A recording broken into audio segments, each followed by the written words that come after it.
Je dirais que les deux actions les plus fortes de la Fondation. میتران دوو ئامانجی سەرەکی هەبوو بۆ کوردستان. یەکەمیان بەدڵنیاییەوە دەیویست پێشانی ویلایەتە یەکگرتووەکانی ئەمریکا و ئەوروپای بدات کەچی بەسەر کوردستاندا هاتووە. پێیان بڵێت کە هەموو ئەو شتە خراپانە لەوێ ڕوودەدەن و ئێمە نەدەیان بینین و نەدەیان بیستین. یەکەمین ئامانجی ئەوە بوو ئەوروپیەکان ئەو شتە خراپانە ببینن کە لە ساڵانی 1970 لە کوردستان ڕوویان دەدا.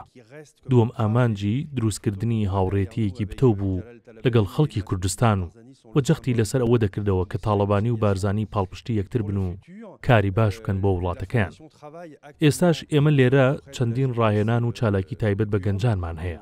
هەروەها پلانی چاندنی 10,000 نەمانمان هەیە لە پارێزگای دوهۆک. So today we are here to celebrate the 100th celebration of Daniel Mitran. ئەمڕۆ ئێمە لێرەین بۆ یادی 100 ساڵەی لەدایکبوونی دانیێل میتران. زۆر دڵخۆشم کە ئەزمموی خوێندنی فەڕەنسی دەکەم لێرە. زۆر سپاسی مامۆستاکانم دەکەم کە فێری ئینگلیزی و فەڕەنسیان کردم. All the teachers here who have taught us how to speak the language French and to teach us the way of the right and wrong.